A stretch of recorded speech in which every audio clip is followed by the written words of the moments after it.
Coba lihat kan, mana ada mualaf pintar? Kan bodoh semua. Kebodohan mereka nampak, lihat kalau mereka boleh bertanya kan. Lihat kemarin debat itu. Mualaf, mantan pendeta, tidak tahu Maria Magdalena itu bukan ibu Yesus. Itu gobloknya kan keterlaluan tuh. Anak sekolah minggu saja tahu itu. Coba itu tanya mana Ibrani. Tanya tuh dia tahu tuh Maria Magdalena tuh bukan ibu Yesus. Tapi mualaf mantan pendeta bisa anggap. Itu kan gobloknya keterlaluan. Mantan pendeta. Tinggalkan gerejanya, sekarang istrinya yang ambil alih, ganti dia jadi pendeta. Tapi tanya, Yesus tidak bangkit karena tanda Yunus. Yunus tidak mati, berarti Yesus tidak mati. Bapak ini mualaf. Mantan. Assalamualaikum warahmatullahi wabarakatuh. Berjumpa lagi dengan Jadi HMC ya, channel yang mengedukasi dan menghibur. Memang beda sekali ya kualitas antara mualaf dan murtadin, teman-teman. Bagai bumi dan langit. Sering kita dengar narasi-narasi dari channel Polycarpus yang selalu mengatakan bahwa mualaf itu beginilah, begitulah, begini. Sedangkan murtadin adalah orang yang mendapatkan keselamatan, orang yang dipilih oleh Yesus dan sebagainya. Yang jadi pertanyaan, apa memang seperti itu? Fakta membuktikan, ya fakta teman-teman, membuktikan bahwa murtadin itulah yang banyak melakukan tindakan-tindakan nggak benar, kelakuannya menjadi orang yang jahat, ya yang sebelumnya mungkin nggak begitu jahat, mungkin sebelumnya orang yang damai, tiba-tiba begitu menjadi murtadin, menjadi brutal dan sadis. Itu faktanya teman-teman. Sudah tidak terhitung ya berapa banyak murtadin-murtadin yang menjadi penghujat, menjadi orang yang penuh dengan amarah dan dendam. Ambil contoh, ada Kosman bin Sunet, ya, ada Saifuddin Ibrahim, ada Fadilah Hafiz, ada Fatimah Sa'diyah. Terus ada juga yang jadi durhaka teman-teman, yang sebelumnya di Islam diajarkan untuk menyayangi orang tua. Begitu sudah murtad, menjadi anak durhaka. Orang tua ditinggalkan, orang tua sakit dibiarkan. Contohnya siapa? Effendi Usman, teman-teman. Ada juga yang jadi tukang fitnah. Contohnya siapa? Asmiranda, teman-teman. Asmiranda, seorang artis. Ya. Itulah fakta yang bisa kita dapatkan dari para murtadin-murtadin ini, teman-teman. Jadi kalau ada yang bilang jadi murtadin itu lebih baik, kelakuannya lebih benar, mana buktinya? Mana buktinya, teman-teman? Kita butuh bukti. Bukan omon-omon. Udah nggak laku omon-omon sekarang, teman-teman. Sekarang udah zaman digital. Zaman data yang berbicara. Fakta yang berbicara. Mana murtadin yang berkualitas?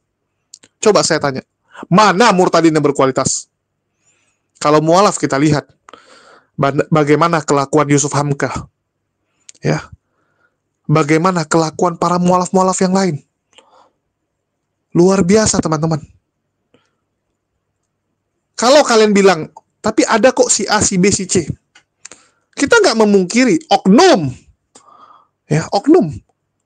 Kita nggak memungkiri ada orang jadi mualaf, itu karena punya motivasi-motivasi tertentu. Motivasi pribadi. Bukan. Ya, bukan. Karena dia mendapatkan hidayah sesungguhnya dari Allah. Bisa jadi memang ada motivasi. Sehingga kelakuannya yang kafir, ya, kelakuan yang kafir, itu masih melekat pada dirinya. Masih melekat. Karena dusta demi kemuliaan Tuhan, dia menyamar jadi Islam. Bisa jadi kan? Nyamar jadi Islam untuk merusak Islam dari dalam. Ada yang seperti itu, banyak. Kita nggak pungkiri. Ya, kita nggak pungkiri. Tapi, sekali lagi, apakah hatinya di Islam? Ini tanda tanya. Kalau murtadin kita lihat kelakuannya. Itu diakui oleh institusi agamanya. Nggak pernah kita lihat ya, ada mualaf yang diberikan panggung ataupun menjadi penceramah di Islam, kelakuannya masih kelakuan bejat. Enggak, teman-teman. Lebih baik selalu. Mungkin nggak 100% sempurna. Mungkin nggak 100% dia yang baik. Tapi berproses. Berproses. Dari yang sebelumnya mungkin waktu jadi kafir, dia pemarah sekali, egois sekali. Sedikit-dikit main kekerasan. Begitu mualaf minimal agak lebih lembut. Walaupun mungkin tidak 100% lembut. Tapi minimal sudah lebih baik. sudah hijrah dari kelakuan yang lama. Itu yang terjadi. Kita lihat aja. Itulah saya bilang kita mending ngomong fakta, kita ngomong data. Dan salah satu mualaf yang mau kita bahas kali ini adalah Celine Evangelista. Dari kemarin saya belum sempat bahas ya teman-teman. Ya, jadi Celine ini adalah salah satu artis. Nah, jadi kita bandingin artis sama artis deh, biar fair. Ya, artis sama artis. Jadi Celine Evangelista ini adalah seorang artis yang memutuskan mualaf dan sekarang sedang diterpa banyak sekali fitnah-fitnah yang tentu saja fitnah tersebut datang dari kalangan Polycardos. Biasalah kalau ada yang mualaf pasti selalu ada fitnah. Dibilang oh penyebab dia mualaf karena ini, oh karena mau menikah, oh karena ini, karena itu. Biasa. Coba lihat. Kalau ada public figure, tokoh masyarakat yang mualaf, selalu bermunculan fitnah yang begitu banyak dari kalangan Polycardos karena mereka nggak terima. Mereka takut mualaf ini akan menjadi dampak bagi orang-orang Kristen yang lain ikut mengenal Islam. Takut. Jadi caranya gimana? Hancurkan karakternya. Coba lihat, kalau ada yang mualaf pasti dihancurkan karakternya, dihancurkan reputasinya. Selalu cara mainnya seperti itu. Selalu cara mainnya berulang-ulang. Tetapi ya yang perlu kita lihat adalah bagaimana Celine ya Evangelista merespon. Nah, inilah bedanya teman-teman. Kita lihat dari responnya. Kelakuan orang itu bisa dinilai saat dia diserang, saat dia dihujat, saat dia sedang dicaci maki, diintimidasi dan sebagainya. Kita lihat bagaimana responnya. Apakah dia merespon dengan saya balas kamu, saya hajar kamu, wah begitu. Kita lihat dari situ. Ya, kita bisa lihat kelakuan orang itu dari bagaimana dia menghadapi masalah. Dan Masya Allah, kita dengarkan bagaimana Celine menghadapi masalah tersebut. Ini beda kualitasnya teman-teman. Beda sekali. Bagai bumi dan langit. Ya, kita dengarkan dulu.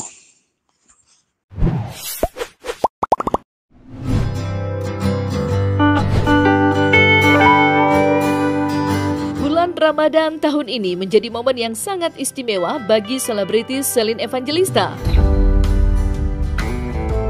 Setelah mengambil langkah besar dengan memutuskan untuk menjadi mu'alaf, Celine menjalani ibadah umroh pertamanya di Tanah Suci. Keputusannya untuk memeluk agama Islam membawa babak baru dalam kehidupannya yang kini diwarnai oleh perjalanan spiritual yang mendalam. Melalui akun media sosialnya, Celine membagikan berbagai momen penuh makna selama menjalankan ibadah umroh. Dalam salah satu unggahannya, terlihat ia mengenakan busana serba putih lengkap dengan jadar yang mencerminkan kesungguhan dan kerendahan hatinya dalam mendekatkan diri kepada Sang Pencipta. Tampilan itu sederhana namun elegan, menjadi simbol transformasi dan komitmen barunya dalam menjalankan ajaran Islam. Salah satu momen paling menyentuh dari perjalanannya adalah ketika Celine menangis haru saat memegang dan mencium Ka'bah. Tangisannya bukan hanya ungkapan emosional, tetapi juga refleksi dari kedalaman spiritual yang ia rasakan selama berada di tempat paling suci bagi umat Islam.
Halo, Assalamualaikum warahmatullahi wabarakatuh. Semua teman-teman yang dirahmati Allah, semoga teman-teman dalam kondisi yang sehat. Semoga puasanya dilancarkan, segala amalan ibadahnya semuanya diterima oleh Allah. Dan semoga semua hajatnya dikabulkan teman-teman semua, amin ya rabbal alamin. Teman-teman, saya Selina Evangelista. Pertama saya mau mohon maaf atas kegaduhan yang terjadi dan berita-berita fitnahan tentang saya yang beredar. Saya rasa saat ini saya perlu mengklarifikasikan berita-berita tersebut satu persatu karena banyak ya berita tentang saya. Jadi sedikit saja saya klarifikasikan. Sejujurnya tadinya, kenapa saya baru klarifikasi sekarang, karena tadinya saya merasa gak perlulah. Yang penting yang perlu bagi saya adalah bukan validasi dari teman-teman semua, tapi bagaimana Allah maha melihat, Allah maha tahu, dan semua orang-orang terdekat saya, orang-orang yang kenal saya dan tahu saya, tahu bahwa itu semua tidak benar. Dan orang-orang yang membenci mau diklarifikasikan bagaimanapun juga tetap aja akan membenci. Dan teman-teman, karena ini udah mulai merugikan beberapa pihak lain, bukan hanya diri saya sendiri, jadi saya rasa dengan kasih saya perlu mengklarifikasikan semuanya. Teman-teman, ada beberapa berita yang beredar tentang saya dan itu semua adalah fitnah. Saya mau menjelaskan satu persatu dan saya mohon pengertiannya untuk teman-teman semua. Stop menyebarkan berita-berita yang tidak terbukti faktanya sama sekali. Yang pertama, tentang saya memeluk agama Islam, katanya karena saya mau menikah dengan sahabat saya yang namanya Ma'ruf Ashari. Itu semua nggak benar teman-teman. Ma'ruf Ashari itu sudah seperti saya anggap saudara saya sendiri. Kami berteman dan bersahabat udah lama, dan insya Allah akan terus bersahabat til jannah. Dan yang kedua, katanya saya istri kelima dari Bapak JA. Teman-teman, ibu dan Bapak JA sudah saya anggap seperti orang tua kandung saya sendiri. Bahkan keluarga mereka sudah dekat sekali dengan keluarga saya dan sangat baik sekali, Masya Allah. Orang-orang yang baik, dan semoga selalu dirahmati Allah. Dan berita yang lebih parah lagi, bahkan sampai ada demo bahwa katanya saya mau diajak menikah oleh Pak Menteri Agama. Teman-teman, itu semua berita fitnah, itu semua nggak benar.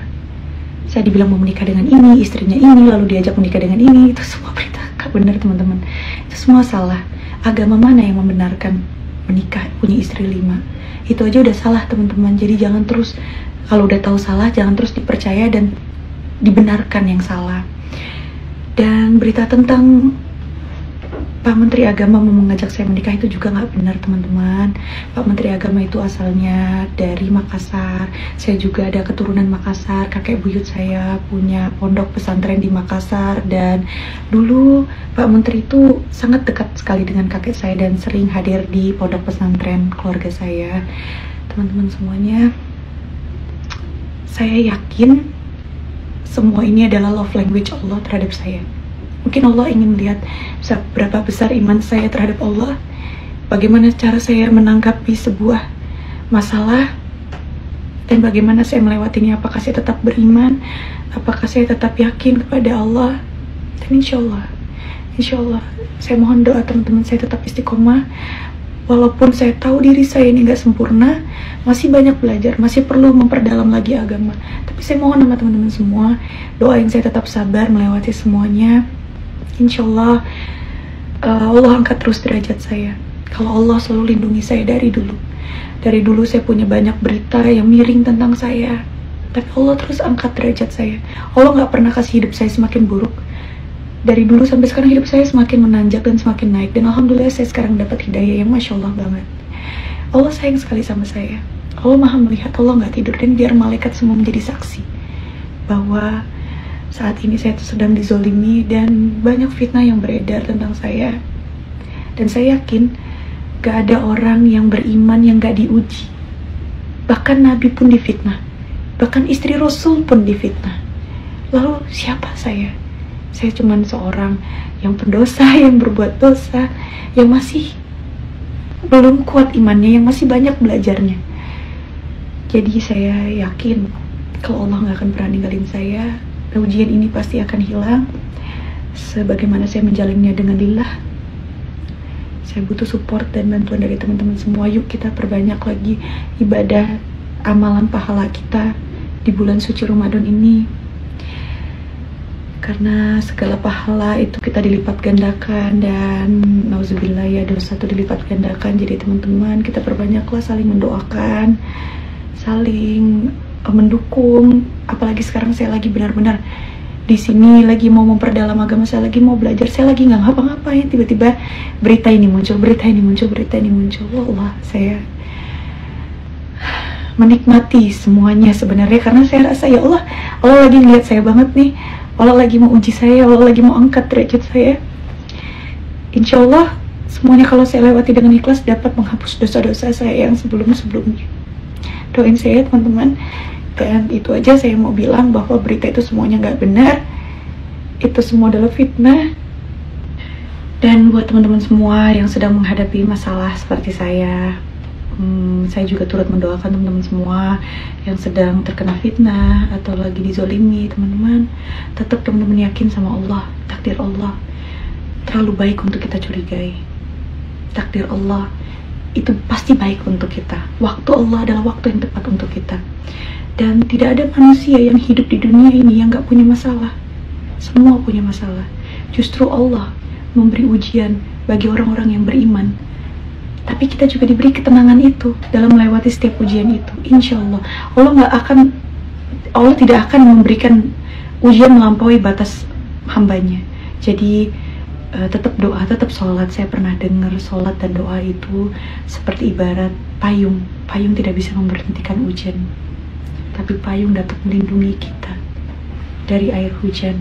Nah, insya Allah dalam setiap masalah, selama kita sholat, selama kita yakin, selama kita beriman, insya Allah setiap masalah apapun yang ada di dalam hidup kita, kita dikasih ketenangan. Karena kita yakin di dalam hati kita bahwa nggak ada masalah yang lebih besar daripada Tuhan saya.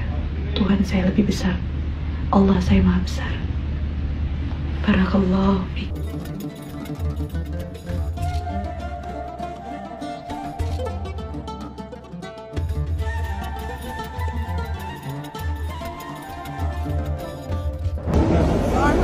Yok tamam, yok Allah'ın izniyle olmayacak, yok bir şey. Bir tekerlekli sandalye. Tekerlekli sandalye. Tekerlekli sandalye. You want Panggilan gue.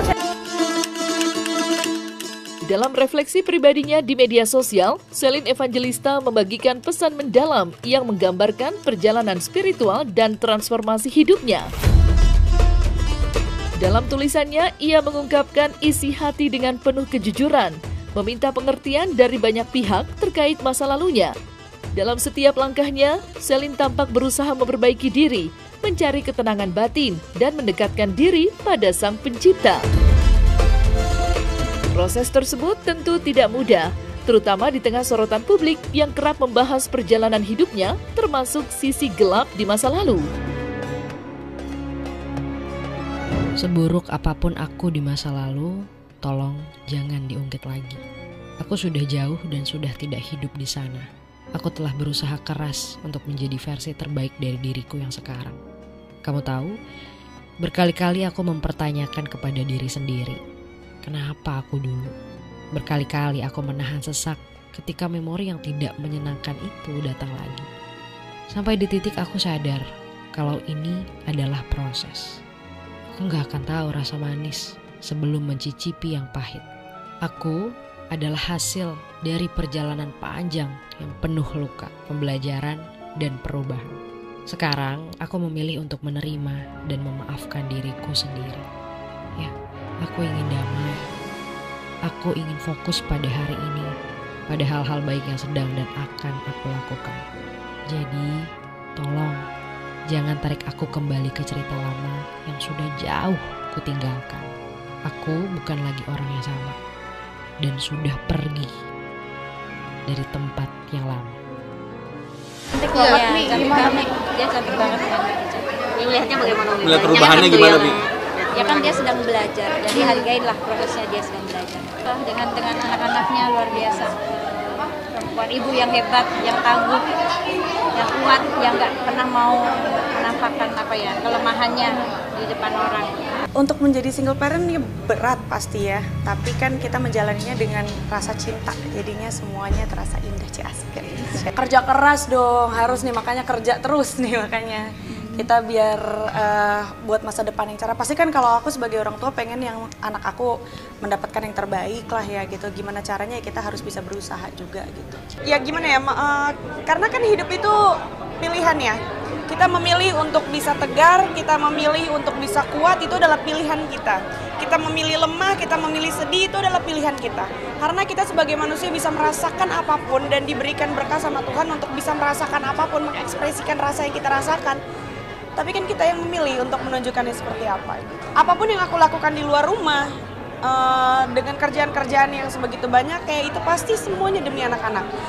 Apapun yang aku lakukan itu pasti yang ada di pikiran dan hati aku adalah anak-anak. Jadi kalaupun capek, kurang tidur, sakit, pasti sembuhnya lagi, pasti kuatnya lagi, itu semua pasti demi anak-anak. Ini kalau mualaf menghadapi masalah. Beda ya teman-teman dengan Polycarpus. Coba lihat murtadin-murtadin nih. Begitu diserang, apa yang mereka lakukan? Brutal teman-teman. Brutal. Kalau orang bilang masih minoritas saja sudah brutal. Apalagi kalau mereka mayoritas. Lebih brutal, lebih sadis. Langsung melakukan segala cara ya, untuk membalas orang lain. Itulah para Polycarpus ini. Kelakuannya itu sudah mengikuti setan. Kan orang yang meninggalkan Islam, artinya murtad dari Islam, dia menuju kegelapan. Dia menjadi pengikut Dajjal. Ya, ikut.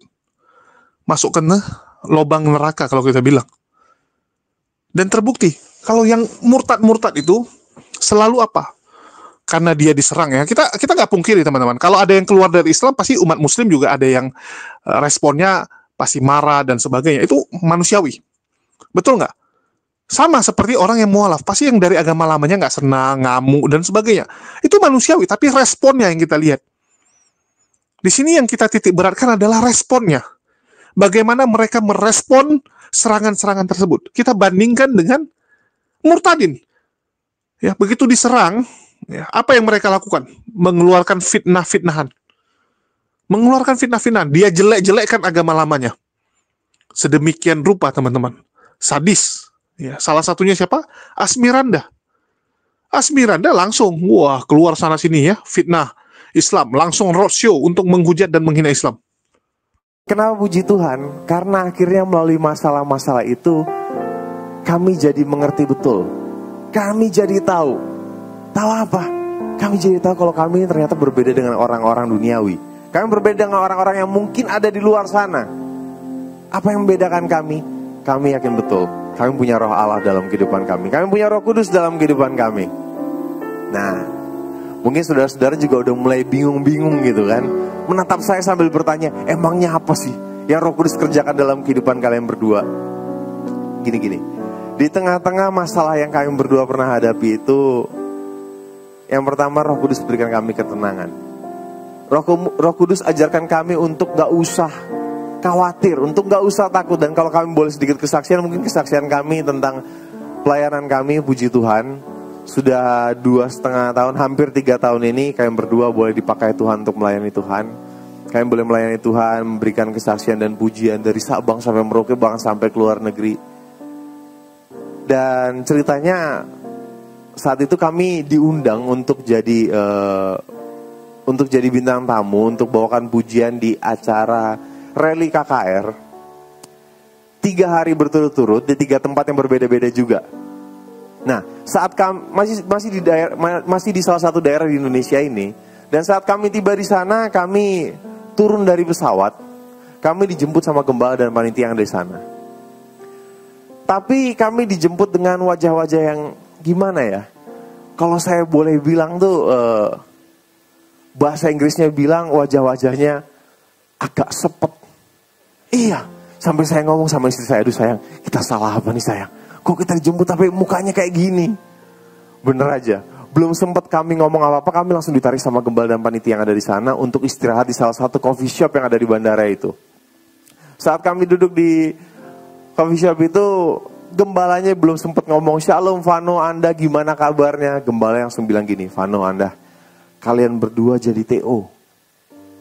Saya bingung, saya tanya, maksudnya jadi TO gimana Om? Iya Vano, ini kalian berdua jadi TO mau dibunuh. Saya makin kaget, saya tanya lagi, maksudnya mau dibunuh gimana Om? Jadi gini Vano, ada beberapa orang atau ada sekelompok orang yang beranggapan karena istri saya ini memutuskan untuk mengikuti Yesus Kristus, maka hukum mereka istri saya ini darahnya halal untuk diminum. Dan gak sampai situ, gembalanya juga ngomong, dan tadi malam sebelum kami menjemput kalian berdua, kami sudah menemukan ada bom di bawah panggung tempat kalian akan KKR malam hari ini. Di saat itu harusnya kalian berdua panik, di saat itu harusnya kalian berdua takut. Tapi apa yang kalian berdua lakukan? Kalian berdua malah bercanda-canda. Istri saya ini malah ngomong sama saya, dengan nada manja dia bilang gini, aduh sayang, masa iya sih aku udah mau dibunuh? Kan aku belum punya anak dari kamu. Kalian berdua ketawa-ketawa gitu kan. Tapi gembala sama panitianya udah gak bisa ketawa. Sampai akhirnya kami bilang, udahlah Om, jalanin dulu aja. Akhirnya kami jalani KKR di malam hari yang pertama itu. Dan saudara tahu, gak terjadi apa-apa. Walaupun kami harus muter-muter dulu untuk sampai ke tempat KKR itu. Kami juga harus pindah-pindah hotel 3-4 kali untuk alasan keamanan dan keselamatan. Katanya sih gitu. Tapi di hari yang pertama gak terjadi apa-apa. Di hari yang kedua, sama, gak terjadi apa-apa juga. Sampai pada hari yang ketiga. Di hari yang ketiga itu pagi-pagi banget, gembalanya udah ngajak kami buat ngobrol. Dan gembalanya bilang gini, Vano, Anda, sepertinya hari ini, siang hari ini kita pulang aja. Loh, saya tanya, maksudnya pulang gimana Om? Jadi gini Vano, ini ancamannya udah makin serius. Kami dan juga panitia sepertinya kami udah gak sanggup lagi. Kembali di saat itu harusnya saya dan istri saya kami berdua panik. Harusnya kami berdua khawatir. Kenapa? Karena yang bikin acara aja udah bilang dia gak sanggup. Tapi apa yang Roh Kudus taruh dalam hati kami, apa yang Tuhan taruh dalam hati kami, sehingga kami cuma ngomong gini, Om, kami datang ke sini kan kami cuma mau melayani Tuhan. Dan kalaupun kami harus mati ketika kami melayani Tuhan, puji Tuhan Om, kami tahu kami bakal pergi kemana kok. Akhirnya gembalanya ada sedikit kekuatan, dia tanya, jadi gimana Vano? Udah Om, sikat aja. Akhirnya kami jalani KKR di malam hari yang ketiga itu. Dan sudah tahu ada beberapa hal yang terjadi. Yang pertama ketika kami ada di atas panggung seperti pada pagi hari ini. Kebetulan kami berdiri di depan panggung. Di belakang kami ada 2 orang singer. Dimana dua-duanya ini ibu-ibu. Nah 2 ibu-ibu ini mereka bisik-bisik. Tapi bisik-bisiknya kedengeran. Emang susah kalau ibu-ibu, aduh bisik-bisik kedengeran. Ibu-ibu yang satu ngomong sama ibu yang kedua. Dia bilang gini, lu tukeran tempat dong sama gua. Yang satu lagi nanya, emangnya kenapa? Yang satu lagi jawab, gua masih punya anak kecil-kecil, gua masih belum mau mati. Bayangin saudara, ngomong kayak gitu di belakang kita kedengeran lagi. Tapi saudara tahu apa yang terjadi pada malam hari itu? Nah ini kelakuan teman-teman. Bukan kita asal ngomong ya, ada faktanya, ada buktinya. Jadi kalau teman-teman Kristen bilang, oh Asmiranda gak pernah fitnah Islam, gak pernah jelekin Islam, videonya bertebaran. Kesaksian dari gereja satu ke gereja yang lain. Bahkan saya itu lihat langsung dengan mata kepala saya teman-teman. Waktu Asmiranda ke Medan, ya, dia ke Medan, saya datang. Karena salah satu panitianya saya kenal. Saya dikasih undangan, itu gereja lain yang undang. Ya saya datang ke situ karena harus pakai undangan waktu itu, ya bukan untuk umum tapi untuk undangan, harus beli gitu kan. Ya udah saya ke sana. Saya dengar sendiri apa yang disampaikan Asmiranda. Sama seperti yang ada di YouTube ini. Jadi memang sudah template. Ya, sudah dihafal. Ulang gitu. Di semua gereja kesaksiannya seperti itu. Tujuannya apa? Menjelekkan Islam. Bullshit kalau kalian bilang, oh ini nggak menjelekkan kok, itu realita yang terjadi. Mana bom? Saya tanya, mana bom? Apakah bisa pihak penyelenggara, panitia, menjinakkan bom? Ya. Sejak kapan ada panitia di Indonesia dilengkapi dengan tim anti bom? Dilengkapi dengan tim penjinak bom? Panitia yang mana? Perusahaan mana? Ya. Perusahaan mana yang punya tim seperti itu? Nggak ada. Atau kalian mau bilang pendetanya tumpang tangan terus bilang bom berhenti kau dalam nama gitu kan, dalam nama siapalah terserah lah dalam nama siapa bom ini berhenti. Apakah bisa seperti itu? Nggak bisa teman-teman. Jadi jangan asal ngomong. Tujuannya adalah ingin fitnah, ya, memframing bahwa agama Islam menghalalkan darah orang. Ingin framing Islam brutal, Islam sadis, tidak menerima orang mualaf. Ini kan lucu, padahal sampai detik ini ya, kita lihat, kalau mau pakai kekerasan, tentu saja yang paling bisa umat muslim. Karena jumlahnya paling banyak. Betul nggak? Kalau mau jago-jagoan, umat muslim paling bisa. Tapi pernah nggak ada yang murtad jadi masalah? Nggak ada. Oh, tapi si siapa kena tangkap? Oh, si siapa kena tangkap? Halo, mereka kena tangkap karena statement mereka, karena fitnah mereka. Jangan di framing mereka ditangkap karena mereka murtad. Nggak ada. Nggak ada undang-undang kita yang bisa memenjarakan orang karena dia pindah agama. Nggak ada, teman-teman. Tapi apa yang dia lakukan? Dia memfitnah sana-sini, ya. Dia mengeluarkan statement-statement nggak benar. Dia caci maki agama orang. Itu yang membuat dia kena tangkoi. Sekali lagi, saya meyakinkan ya, dan saya ingin mengatakan bahwa semua agama yang ada di Indonesia apalagi, itu tentu saja mengajarkan semua tentang kebaikan. Termasuk kekristenan. Coba lihat, ada nggak agama Kristen mengajarkan hujat agama Islam, hina agama Islam? Nggak ada. Tapi kan oknum-oknum ini kurang ajar. Mereka memanfaatkan toleransi di Indonesia ini untuk kepentingan mereka. Mereka manfaatkan. Mereka jual Yesus. Ya, kalau orang-orang Kristen ini, kalau kalian sadar, para murtadin ini menjual Yesus untuk mencari keuntungan. Karena mereka memang terbiasa mengkhianati agama. Mereka murtad kan mereka mengkhianati agamanya yang lama. Mereka ini bisa kok mengkhianati Tuhan, ya, untuk mendapatkan keuntungan. Mereka hujat agama. Sadis, teman-teman. Lu mau murtad, silakan murtad. Ngapain harus membahas keyakinan lama lu dengan cara yang nggak benar? Lu kalau mau serang, ya seranglah pribadinya. Misalnya, contoh nih kayak saya bahas Pak Bom yang menjual agama ke Kristen demi keuntungan dia. Ya saya bongkar bahwa dia dulu pernah bangkrut, ya, dan dia numpang makan dari usaha salon istrinya. Saya bongkar Labu menggunakan uang donasi untuk anak yatim dipakai untuk rumah pribadi. Yang saya serang pribadi. Coba kalian lihat, yang saya serang selalu siapa? Oknumnya. Oknumnya yang bangsat-bangsat ini. Nggak pernah agamanya saya bahas. Cuman, yang lucunya di mereka, ya, di mereka terutama teman-teman Kristen ini agak aneh. Agak aneh gitu. Agamanya, mau dikatain apapun, mereka nggak peduli. Tapi kalau pribadinya, modus kecurangan yang mereka lakukan, kita bongkar, itu langsung main lapor polisi, teman-teman.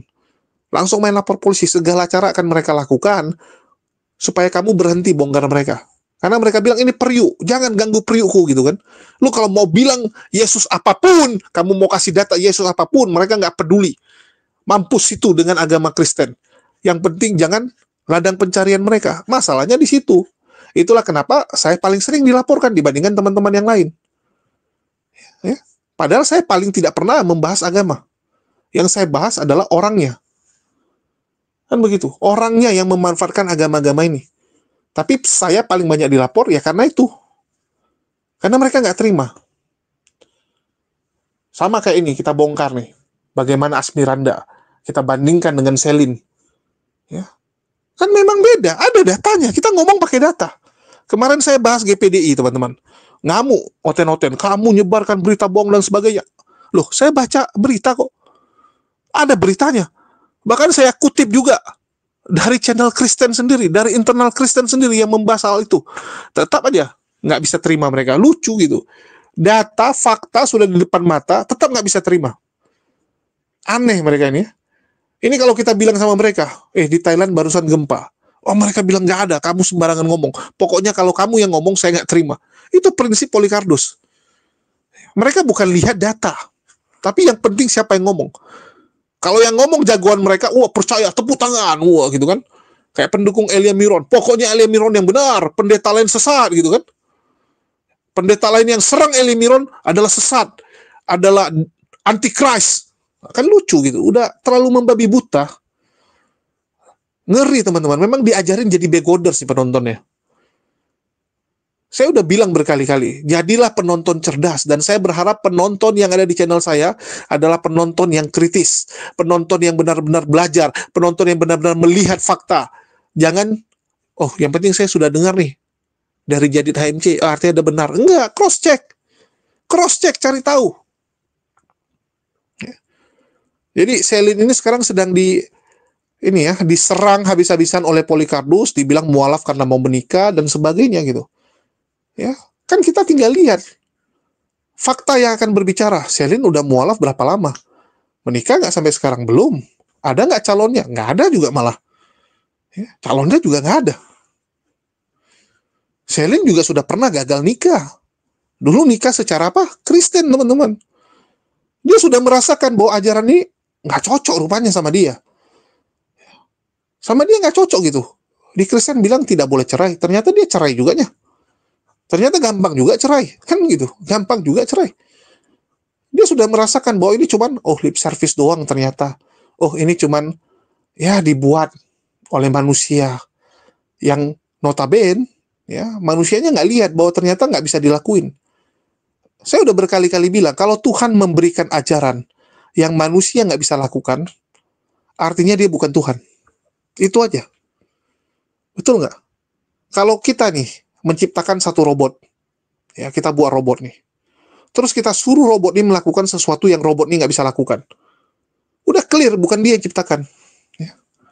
Misalnya saya bikin robot pembersih debu nih. Pembersih debu. Terus robot tersebut saya suruh masak nasi goreng untuk saya. Orang-orang akan bilang, bohong nih. Bukan Julius yang buat robot ini. Masa robot pembersih debu dia suruh masak nasi goreng. Ternyata nggak bisa robotnya. Error robotnya. Kan ketahuan bohongnya. Jadi Tuhan yang benar tentu saja Tuhan yang bisa menerapkan, yang memberikan panduan hidup yang bisa dilakukan oleh umatnya. Walaupun susah. Walaupun susah, tapi bisa dilakuin. Banyak oten-oten yang bilang, nggak mungkin lah ada orang bisa sholat 5 waktu. Nggak mungkin, nggak sanggup gitu kan. Loh, siapa bilang? Siapa bilang? Bisa kok dilakuin. Banyak kok orang yang nggak pernah bolong sholatnya. Kan gitu.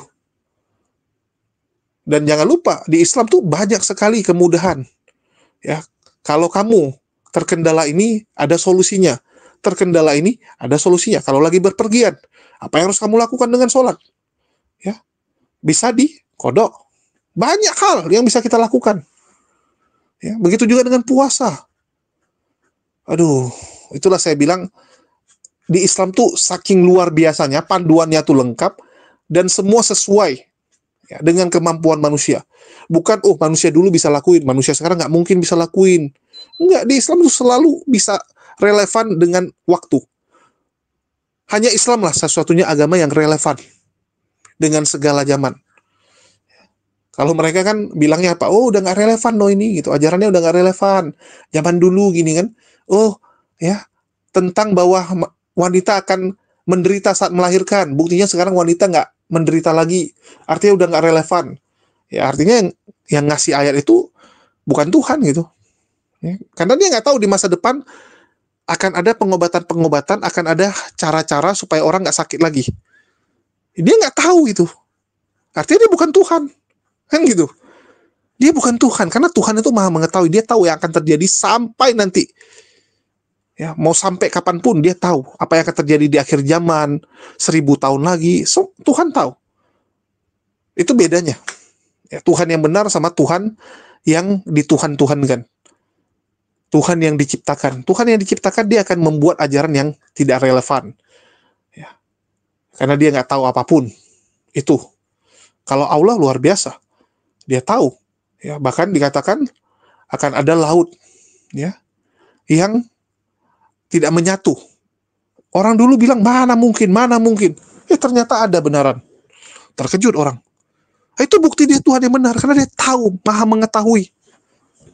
Ya, ini yang teman-teman coba camkan aja gitu. Tuhan yang benar pasti Tuhan yang maha mengetahui. Tuhan yang nggak tahu, yaitu Tuhan yang dibuat-buat. Itu aja. Dan sekali lagi, ya konten kita kali ini adalah membandingkan kelakuan antara Murtadin dan Mu'alaf. Antara Selin dan juga Asmiranda setelah mereka berpindah keyakinan. Kalian lihat bagaimana respon mereka atas cobaan yang terjadi dalam hidup dia. Selin difitnah sana-sini, dia lakuin ini. Sedangkan Asmiranda diserang sana-sini, yang dia lakukan adalah menyerang balik. Membuat fitnah yang lebih sadis. Ya, itu. Mungkin lewat video ini akan menyadarkan banyak orang. Makasih buat teman-teman yang udah nyimak. Ya, semoga bisa mengedukasi Dan jangan lupa juga di-share kalau teman-teman merasa video-video kita membangun ya dan menginspirasi. Sekian dari saya, makasih buat semuanya. Di akhir kata saya ucapkan wassalamualaikum warahmatullahi wabarakatuh. Sampai jumpa di lain kesempatan. Pak, sirup Pak buat lebaran. Oke. Selamat lebaran Pak, minal aidin. Pak, ini Pak sirup buat lebaran. Lebaran kan Pak? Lebaran Pak. Waduh, cepet.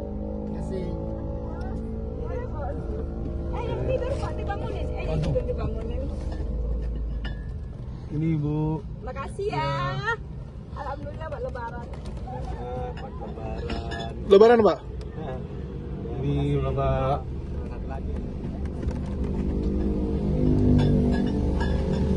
Ini Bapak.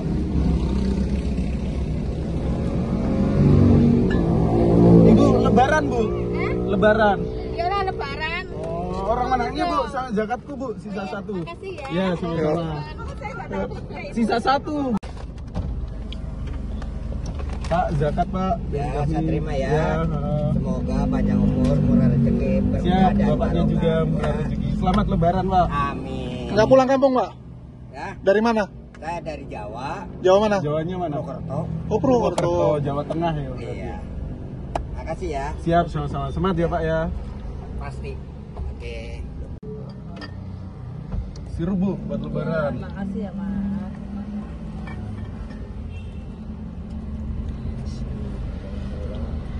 Nggak pulang kampung Pak? Enggak. Kenapa? Enggak punya duit. Siap. Sirup Pak buat lebaran. Makasih Pak. Iya. Makasih.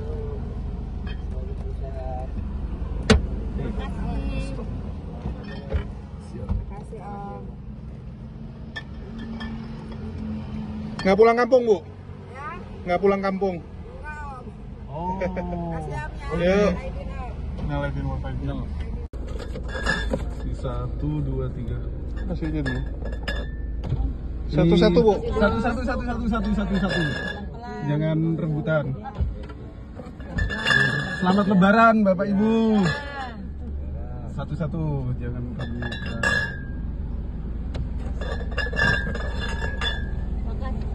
Makasih Pak. Makasih. Selamat lebaran Pak Ibu. Om kasihan Om. Banyak lagi nggak ada. Mana? Ini terakhir adik. Adik. Tapi udah tadi. Selamat lebaran Bapak Ibu. Di dalam.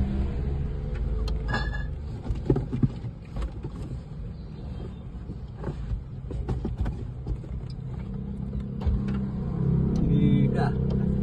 bentar masih. Bos satu bos.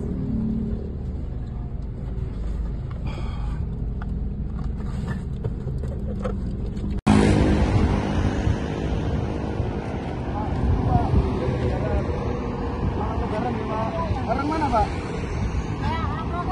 Oh Grogol, sini ya. Ibu, selamat lebaran Bu. Ya. Suami istri? Hah? Siapa Bang? Bangga.